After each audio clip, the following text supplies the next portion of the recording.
I have an announcement to make. The Idol is a bad show. I know, I'm brave for saying it.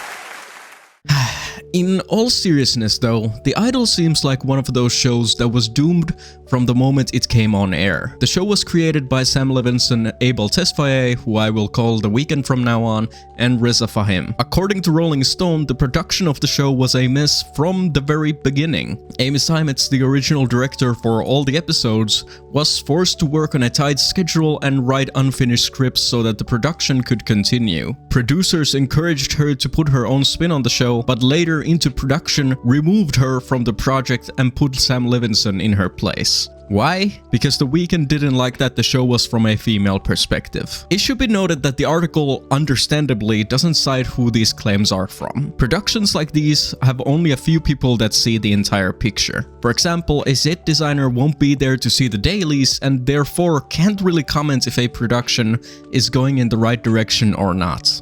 That being said, there is no denying that this production was troubled, which speaks for itself. If it wasn't, there wouldn't be an article.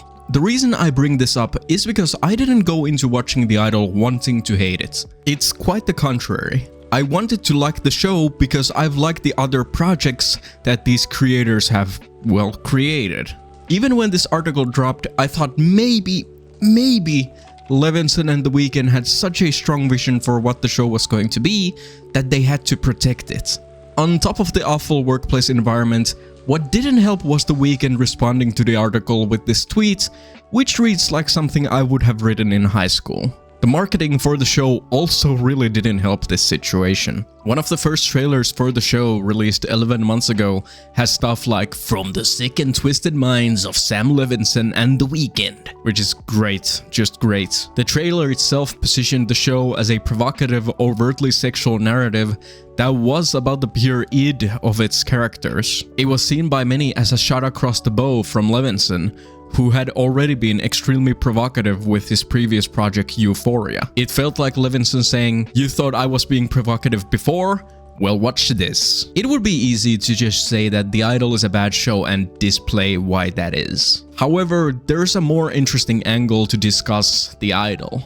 The Idol isn't just bad, it's genuinely disappointing. I believe that Levinson and The Weeknd could have made a better show about the effects of fame on the performer, but somewhere the messaging became so muddled that it was overtaken by just attempting to be provocative, I suppose. It's a narrative that tries so hard to be edgy that it forgets why that edginess is even utilized. And that's what we're going to be discussing today. Before I get into the background and analysis itself, I have to note that The Idol is a very explicit show. Now, I'm trying to avoid this video getting demonetized, so I'm going to be using double entendres whenever I need to speak about things of that nature. This might be annoying to some, and to be honest, it annoys me, but hey, it's the way that this platform works, so I'm just going to be abiding by those rules. With that said, let's get into it.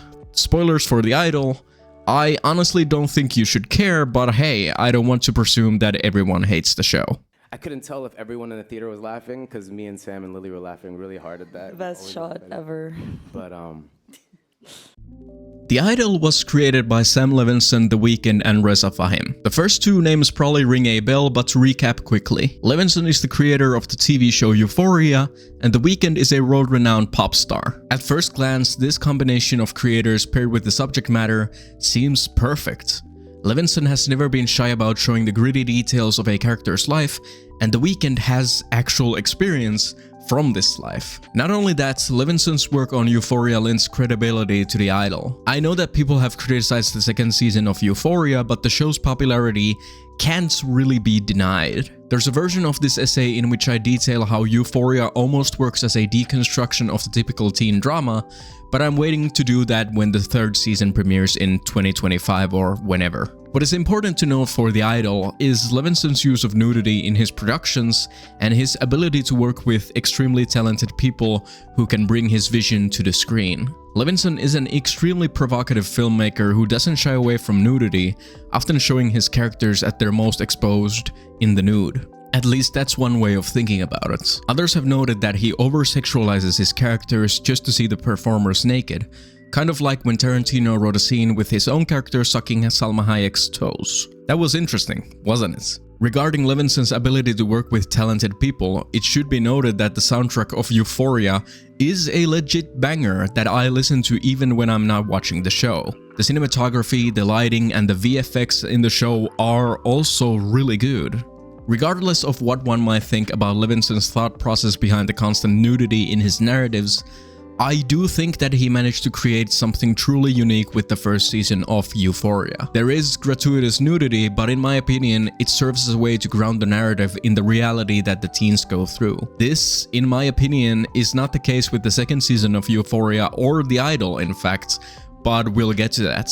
Now let's talk about the second creative force behind The Idol, The Weeknd. I've enjoyed The Weeknd's music a lot since his push towards becoming a mainstream artist. I know that's about as common an opinion as enjoying a cold beverage on a hot day, but it is something that I have to recognize going in. What has stuck out to me from his two previous albums, After Hours and Dawn FM, is that he is a storyteller. Although the theme or narrative of the albums is loose, there always seems to be a character that The Weeknd steps into when he performs those songs. After Hours had its unique costume in which Abel would perform in a red suit and with a bandage over his nose to indicate that he had been beaten up. This era of The Weeknd was inspired by Scorsese's film Casino. During this era also, he chose to work with talented directors that weren't all that recognized in the mainstream, such as Anton Tammi and Arthel Isam. His latest album Dawn FM also used a similar philosophy. The protagonist of the album is an older version of The Weeknd, makeup and all. He even did the album's premiere in full costume. Furthermore, Dawn FM used Jim Carrey as a sort of narrator. Phantom Regret by Jim is just Jim Carrey reading a poem while The Weeknd moans in the background, and it is genuinely one of the best tracks on the album. The music videos for Dawn FM also utilize the same actors and have a carryover narrative that ties into the message that the album is trying to convey. The reason I've grown to really enjoy The Weeknd's output during these last few years is that he seems authentic in the way he chooses to create these elaborate projects. He is probably the biggest artist at the moment, with his music receiving international radio play and being prominent in commercials and pop culture, but he is also someone who seems to care a lot about the narrative on his albums. This aspect of The Weeknd's career is something that we shouldn't ignore, as it plays into his artistic output and the messaging behind The Idol. Obviously, I don't know what happens behind the scenes of each music video, but it is commendable that he has been willing to take risks as the most prominent artist in the industry. The Weeknd could have, at any time, chosen to be a radio-friendly artist who makes hits and collects paychecks, but his output so far has shown that he doesn't want to do that. To me, the biggest examples of this would be the music videos for False Alarm and How Do I Make You Love Me. The music video for False Alarm is directed by Ilya Naishuller, who also directed the action film Hardcore Henry. His style during this time was to shoot primarily from the first-person perspective, giving the film that FPS kind of look. False Alarm abides to this style of cinematography. The music video tells the story of a bank robbery gone wrong. The most notable thing that is missing from the music video is The Weeknd himself. He is at the end of the video when a mirror shot reveals that the person whose perspective we've been watching is him, but even that moment is altered by The Weeknd's character pulling out a gun and game-ending himself. Like, imagine pitching this video for your new hit song. Yeah, not only are we going to show the protagonist doing morally dubious things such as robbing a bank, shooting police officers, kidnapping a bank teller, and holding her hostage, but we're also not going to be showing The Weeknd for most of it. I hope that resonates how insane the pitching for this video must have been. The music industry revolves around the image of the artist. We can accept that music videos are not an accurate representation of the artists in the real world, but there's no denying that it all builds up the persona of the artist. That's why it's so insane that The Weeknd isn't in most of this video. Let's take another example. The music video for How Do I Make You Love Me is animated, and honestly, I'm having a hard time finding a comparison point for the style from other films and music videos. It reminds me a bit of older Japanese animation or films like Paprika, but the aesthetic of the music video is much cleaner. Regardless, the narrative of the music video sees The Weeknd's character waking up in a hospital bed and being restrained by the staff. As he tries to go to the window, the staff accidentally rips his arm off, revealing a new, younger arm from underneath. Afterwards, he jumps from the window and things go a little crazy. I don't want to recap the entire video because it's not relevant for this video, but there are a few details that should be noted. Not only is this video gory and overall not suitable for a mainstream audience, but it also tells a story. Like, they actually animated body parts being ripped off, but there's also some really off-putting imagery here.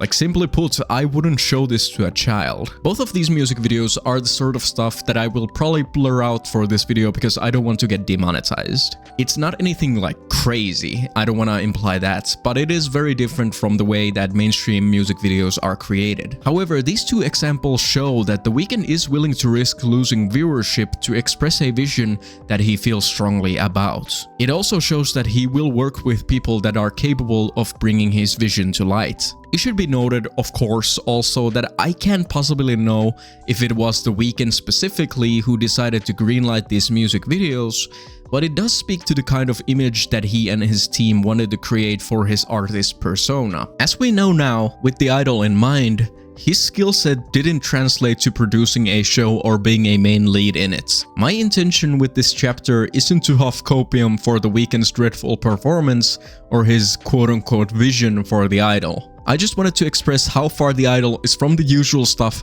that I expect from The Weeknd. I know that's a lot of background on The Weeknd specifically, but it is important to note these things because they did affect my views on the idol. Like I said in the beginning, I truly believe that this show should have been a home run based on the creative minds attached to it. But with that said, let's start examining the idol and why it failed to be worthy of the credibility of its creators.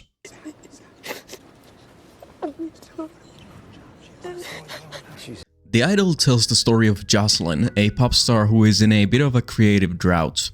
She's still rich, famous and talented, but since the death of her abusive mother, she hasn't been able to write new music, putting her in a predicament with her label and manager. This is when she meets an eclectic club owner, Tedros, portrayed by The Weeknd. Tedros makes such an impression on Jocelyn that he suddenly moves to her house and starts to produce her music with Mike Dean. Yes, Mike Dean is in this show as himself.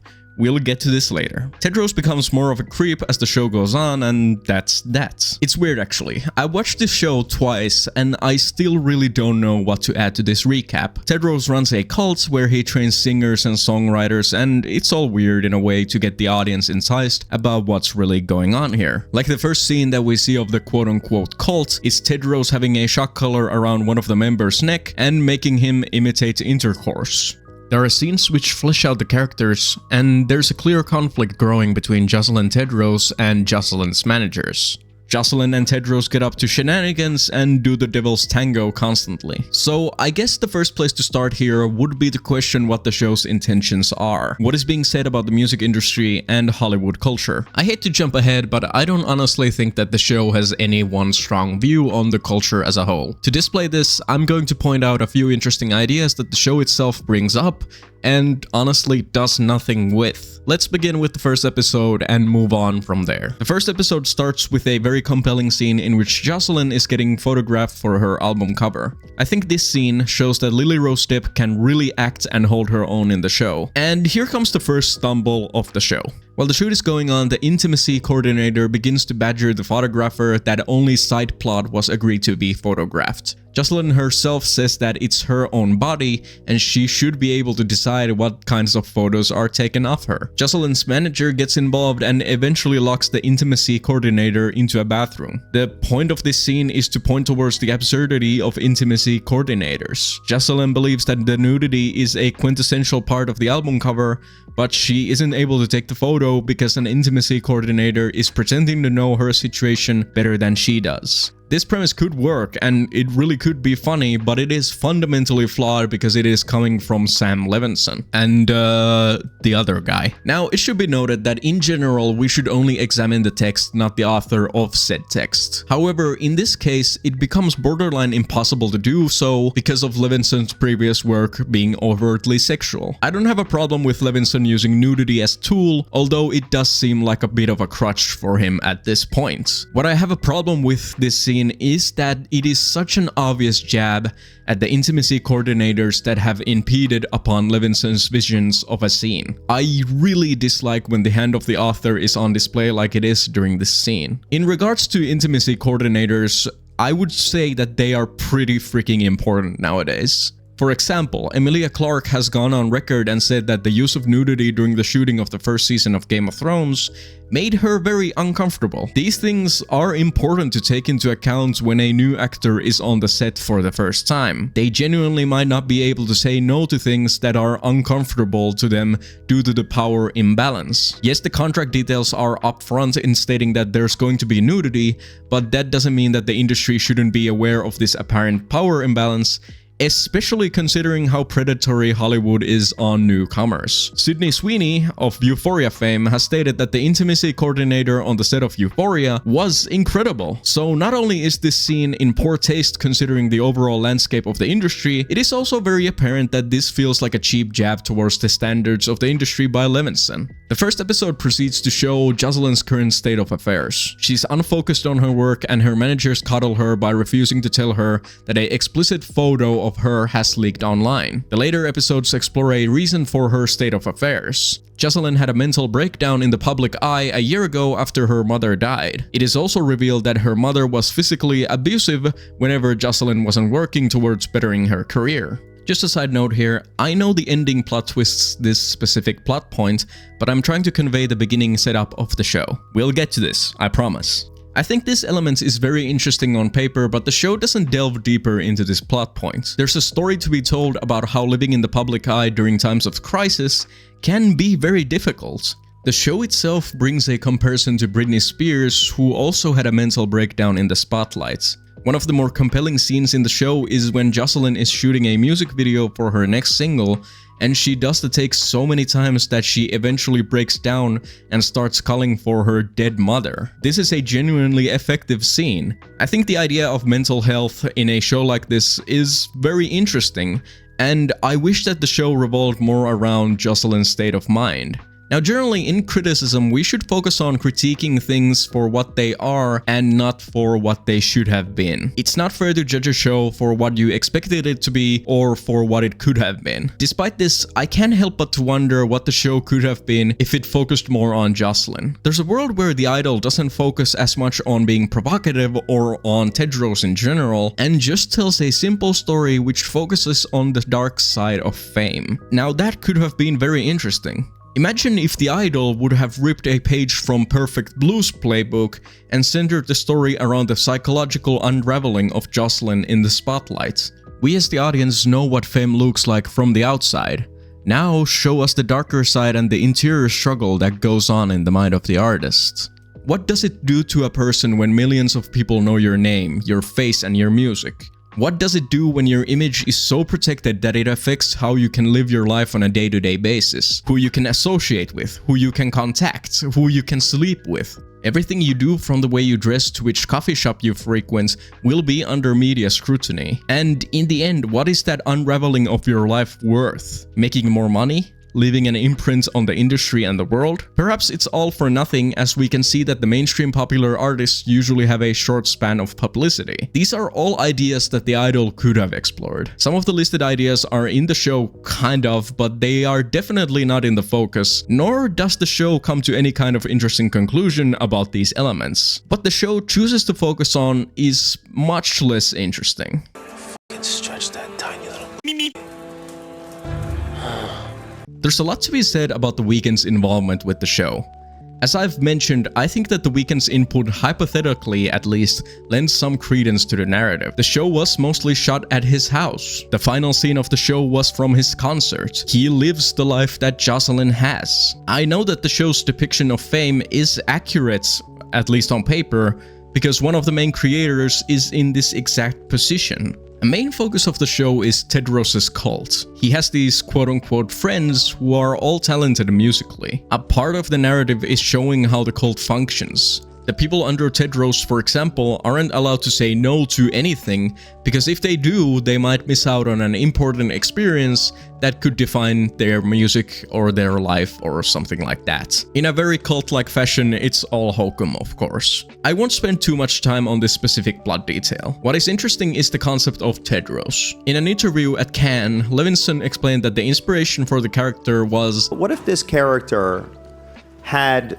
all of the dreams that Abel has, all of the vision that he has, about culture, about how to tell a story through music videos, but what if he had none of the talent? That's an interesting idea, once again, but I don't think the show fleshes out that detail all that much. What I fundamentally do not understand is the casting of The Weeknd as Tedros. I appreciate that The Weeknd was willing to step into a role that is this unflattering, and I don't use this word lightly, but honestly, cringe. It's just everything about Tedros. The way Tedros speaks, the way he dresses, down to how petty and toxic he is. It's all villainous and just deliciously hateable. So I appreciate that The Weeknd wasn't all that protective of his image. It should also be noted that this is definitely the intention behind the character. Tedros is supposed to be a scumbag and the audience isn't supposed to like him. Even with that notion though, I don't think The Weeknd was the right fit to portray this character. Not only am I constantly thinking, oh hey, look, it's The Weeknd, but I also don't think that The Weeknd can play a villain all that well. It feels like he's trying so hard to be tough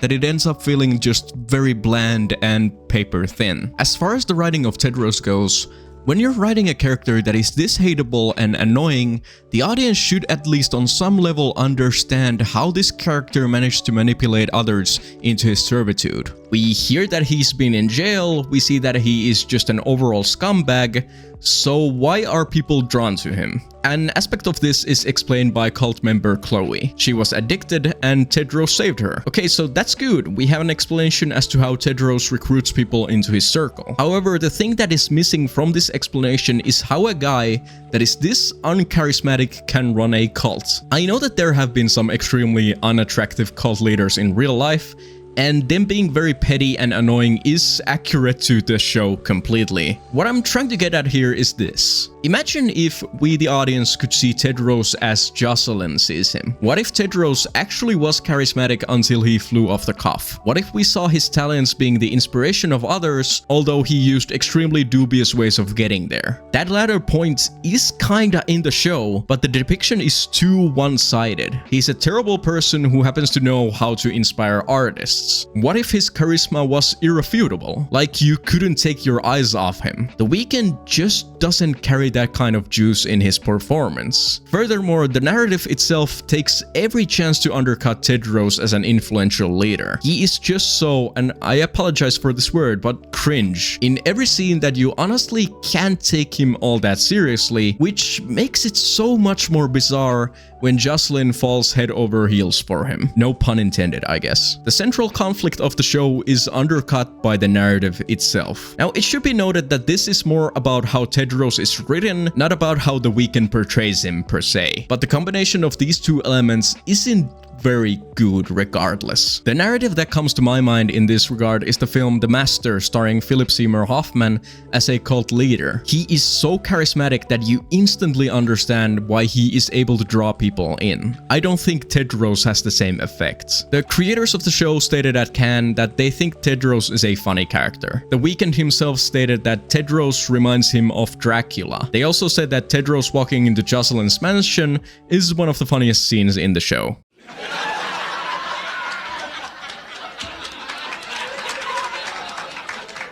That's fine, I guess. I suppose that's the kind of story that they wanted to tell. I'm not saying that the show should be deathly serious or something like that. I did laugh at a few particular moments. For example, Eli Roth is genuinely funny in the show. And what I'm saying is that if you're going to take the main antagonist of the narrative and make him this cringe lord, can you at least take a moment and consider how it affects virtually everything else in the narrative? The audience doesn't genuinely see what Jocelyn sees in Tedros, which causes a disconnect between us and the protagonist. We don't understand why he is in the position that he is in, and we honestly don't believe that a guy like this presents any real threat to the powers that be. Wouldn't it be just that much more interesting if this guy was someone who was genuinely charismatic? A master manipulator who seems unbeatable. Now, there's a little more Tedros that we need to tackle at the end of this essay in regards to the ending, but first let's discuss the cameos.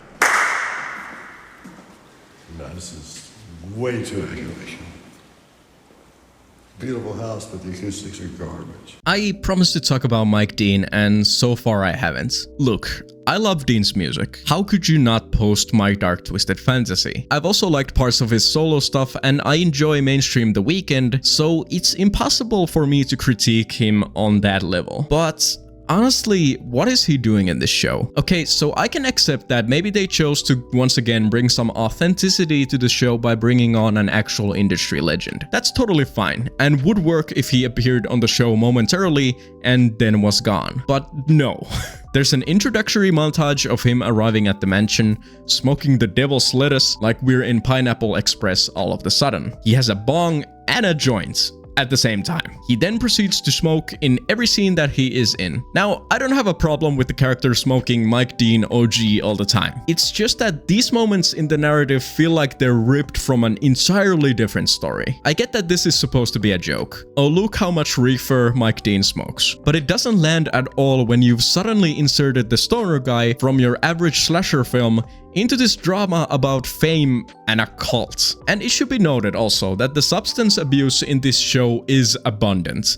So in this sense, Mike Dean constantly smoking the lettuce makes complete sense and fits like a glove. What bugs me more is that they periodically choose to use Mike Dean as the guy who is indicating that something quote-unquote weird is happening. There are at least 3 different shots where Tedros does something cringe and Mike Dean's face goes like, oh wow man, that's crazy man, oh my god. It's just so dumb.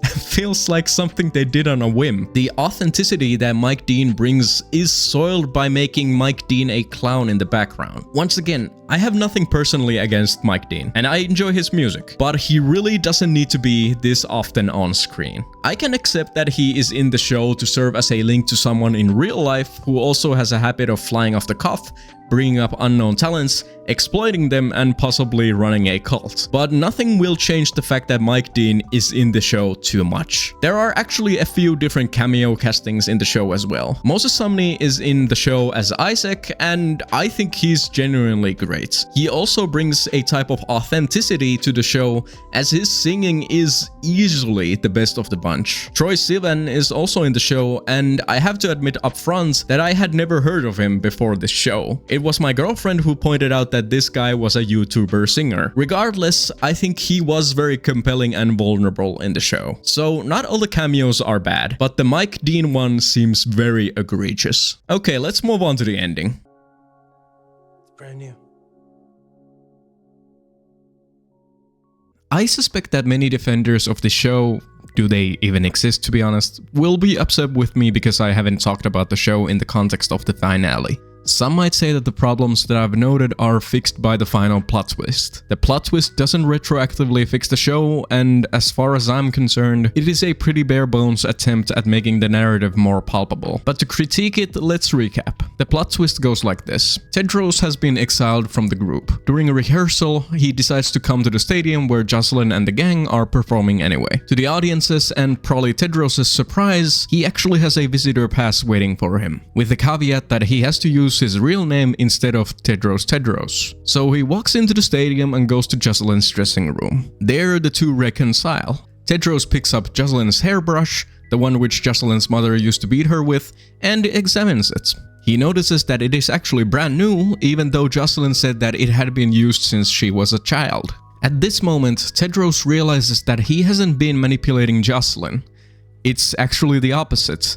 Jocelyn has been manipulating Tedros. Tedros resigns to his fate as Jocelyn's servant, lover, or something along those lines. The show doesn't spell this out, but I guess that he's just going to be the person that inspires Jocelyn and produces her music from now on. Okay, so I want to state that this could be interesting on paper, like every other thing seems to be in the show, but I honestly don't understand what the impact of this twist should be. The implication is that Jocelyn wasn't as innocent as she seemed to be throughout the narrative. To the writer's credit, this twist doesn't come out of complete left field, as Xander hinted towards it in the previous episode. Although, watching that episode, the revelation that Jocelyn might be manipulating Tedros, not the other way around, kinda came out of nowhere and made no sense during that time. So let's go back to the assumption that Jocelyn has been this 8D chess master and have a look back at the events of the narrative. In the beginning, as Jocelyn was unfocused, was that real or just her manipulating everyone? Probably was real and she needed some motivation. Okay, so she and Tedros meet at the club and he begins to manipulate her. Was that a part of her plan? Probably not, as she seems genuinely surprised about this piece of information. Okay, so she swoops in and takes Tedros' cult from him and enlists the singers for her tour. This doesn't feel like manipulation to me, as much as just having a business sense and wanting to take revenge on Tedros. Admittedly, she does also enlist help from Hank Azaria's character, who then goes on to destroy Tedros' career. One could argue that Jocelyn does this so that Tedros doesn't have anywhere else to go, and thus is wholly dependent on Jocelyn from now on. But then again, Jocelyn also puts herself in a position where she is now publicly dating a former pimp. So make of what you will from this chess move, I guess. There's also Jocelyn's ex, Rob, getting a sexual assault charge due to Xander taking a compromising picture of Rob with another cult member, who then goes on to press charges. This isn't done by Jocelyn though. It is Tedros who enlists Isaac to enlist Xander to do this. It's almost like there's a scene missing from the show in which Jocelyn subtly hints to Tedros that she feels bad about her ex Rob. If that scene is in the show and I missed it, I apologize. So essentially, Jocelyn doesn't come out as this 8D chess master, but just as someone who was willing to be manipulated because it inspired her, I guess. Does this add anything of value to the narrative? I mean, it's good that Jocelyn had some agency in the end, but I guess she also lost her best friend in the process and almost destroyed her career. So, not very smart, I think. And that's about it. Maybe I'm thinking about this plot twist in the wrong way.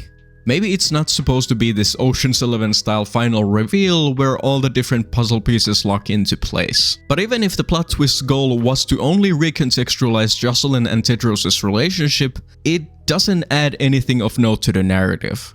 Once again, I would like to ask, what if Tedros was someone that Jocelyn had to actually overcome? What if Tedros actually posed a challenge that Jocelyn wasn't able to overcome until the finale, in which we learned that she was actually the one manipulating him the entire time? Wouldn't that be just so much more interesting than this haphazard final minute twist, which is barely hinted at and does nothing overall to the narrative? How is this struggle supposed to be compelling if overcoming the challenge is easy? This all ties into the overarching problems that this story has, and we're going to be discussing them in the conclusion.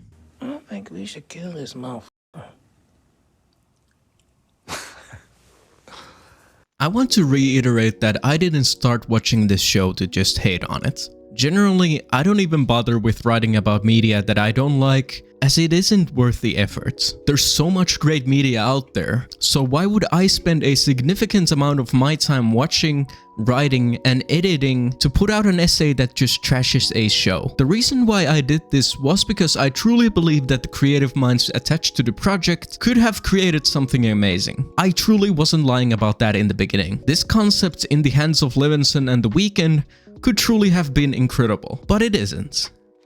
Why is that? The primary Achilles heel of the show is without a doubt the mismatching of the different concepts that it presents to the audience. It's a show about fame, it's a show about a cult, it's a show about sex, it's a show about creativity. This can also be felt in the tone. It's a show that will have a torture scene and a goofy Mike Dean cameo in the same episode. All of it just ends up feeling like there were too many cooks in the kitchen and too many ideas that were just too interesting to pass up, but they didn't have the time to expand upon any of them. The fame, the cult, the sex, and the creativity are at the very center of the show, but it says nothing interesting about any of these elements. At this point, I am convinced that even the creators of the show didn't know what they wanted to say. Overall, the show just seems to be the amalgamation of many interesting ideas, none of which were explored to their natural endpoint. What comes instead of an exploration of these interesting concepts is lots of provocative imagery for the sake of being provocative, non-existent character development, a flimsy narrative tied around the events that just happen, a protagonist whose struggle we don't understand, a terrible performance by The Weeknd, a pointless cameo by Mike Dean, and just a nothing burger of an ending. All that production trouble and getting rid of Amy Seimetz to create this. Ultimately, I don't care that The Idol is a bad show. I care about the talent behind it and the potential it had to express a unique view of the walled garden that we normal people don't have access to. Unfortunately, the show is more interested in being a, and this is an HBO quote, a sleazy love story. It's a true disappointment.